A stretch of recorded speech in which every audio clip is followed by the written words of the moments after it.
Foreplay किन यौन सुखको राजा हो?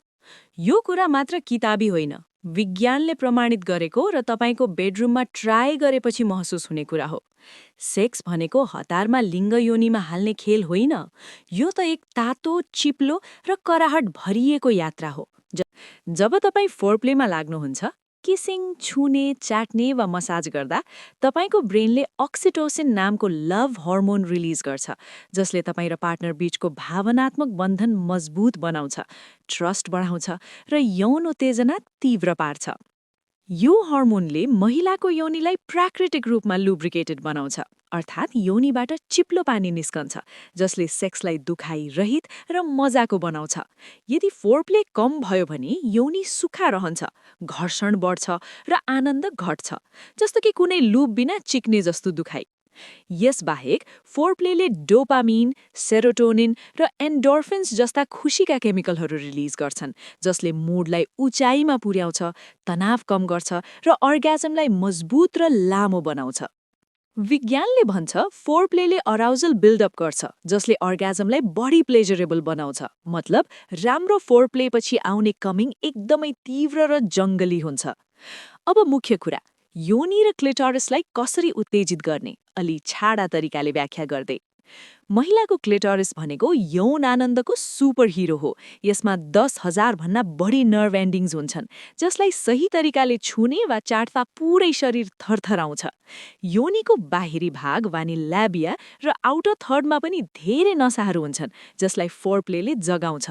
कल्पना गर्नुस्, तपाईको पार्टनरको हातले योनिको बाहिरी भागलाई हल्का छुन्छ, ल्याबियालाई फैलाउँछ र क्लिटोरिसलाई औलाले घुमाउँछ।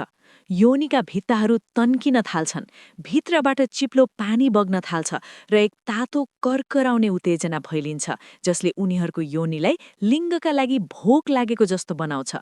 क्लिटोरिसलाई सर्कुलर मोसनमा हल्का मसाज दिनुहोस्, सुरुमा जेन्टल, पछि अलि दबाव बढाउँदै, जसले उनीहरूलाई यसै गर भन्न लगाउँछ। यदि योनिलाई भिजाउनै चाहनुहुन्छ भने फोरप्लेमा समय दिनुहोस्, किनकि यसले ब्लड फ्लो बढाउँछ र योनिलाई स्वेलिङ गरेर तयार पार्छ। उदाहरणहरूबाट अलि छाडा तरिकाले बुझौँ। 1. किसिङबाट सुरु गर्नुहोस्।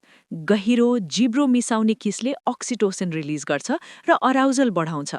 ओठबाट सुरु गरेर घाँटीमा चुम्दै, कानमा फुसफुसाउँदै तिमी मेरो लागि कति हट छौ भन्दै जानुहोस्। कल्पना गर्नुस्, तपाईको तातो सासले उनको छालालाई छुन्छ, उनीहरूको स्तन कडा हुन थाल्छ, योनि भित्रबाट भिज्न थाल्छ र उनीहरू तपाईको लिङ्गलाई छुन चाहन्छन्। यो किसले सेक्सलाई रोमान्टिक र छाडा दुवै बनाउँछ। 2. ओरल सेक्सको टिप्सहरू। योनिमा जिब्रोले चाट्ने सुरु गर्नुहोस्, क्लिटोरिसलाई स्लो सर्कुलर लिक गर्दै। साइड टु साइड वा up and down motion try गर्नुहोस् र अलि सक्सन थप्नुहोस्, तर सुरुमा जेन्टल राख्नुहोस्, किनकि क्लिटोरिस संवेदनशील हुन्छ। कल्पना गर्नुहोस्, तपाईको जिब्रोले क्लिटोरिसलाई घुमाउँदा उनीहरूको कराहट सुन्दै योनिबाट चिप्लो पानी बग्न थाल्छ, उनीहरूको हिप्स आफै माथि उठ्छन् र उनीहरू अझ गहिरो चाट भन्न थाल्छन्। लाबियालाई पनि चुस्नुहोस् वा हल्का दाँतले निबिल गर्नुहोस्, यसले उत्तेजना दोहोऱ्याउँछ र योनिलाई पूर्ण भिजाउँछ। यदि फिङ्गर प्रयोग गर्नुहुन्छ भने क्लिटोरिसलाई चाट्दै योनिभित्र 2 औँला हालेर छुनुहोस्, योनिबाट पानी छुट्ने जस्तो महसुस हुन्छ। यो टिप्सले महिलालाई कमिङ गराउन सक्छ र सेक्सपछि पनि योनि तयार रहन्छ। 3. अन्य छाडा टिप्स। ब्रेस्टलाई चुस्नुहोस् वा निप्पललाई घुमाउँदै मसाज गर्नुहोस्, जसले अराउजल बढाउँछ। थाइजमा हात फेर्नुहोस्, योनिको छेउमा छुने तर नछुने टिजिङ गर्नुहोस्, यो उनीहरूलाई मादल बनाउँछ। यदि तपाईँ लिङ्गलाई फोरप्लेमा समावेश गर्न चाहनुहुन्छ भने योनिको बाहिरबाट घेस्ने ट्राई गर्नुहोस्, जसले क्लिटोरिसले स्टिम्युलेट गर्छ। लुब्रिकेन्ट प्रयोग गर्न सकिन्छ, तर फोरप्लेले नै प्राकृतिक चिप्लोपन दिन्छ। महिलालाई अराउजल पुग्न 15 देखि 20 मिनट लाग्न सक्छ, त्यसैले हतार नगर्नुहोस्, यो छाडा खेल हो, मजा लिनुहोस्। फोरप्ले मात्र फिजिकल होइन, यो भावनात्मक पनि हो। यसले पार्टनर बीच ट्रस्ट र कनेक्सन बढाउँछ, जसले सेक्सलाई मात्र चिक्ने होइन, माया भरिएको बनाउँछ।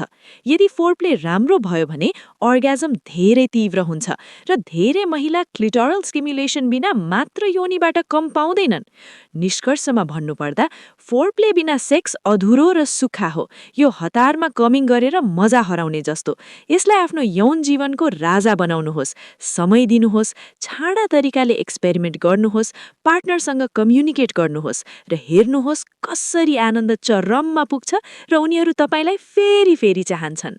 यदि तपाईलाई थप छाडा टिप्स वा पर्सनल स्टोरी शेयर गर्न मन छ भने कमेन्ट गर्नुहोस्। सुरक्षित, कन्सेन्सुअल र मजा भरिएको यौन जीवनको शुभकामना।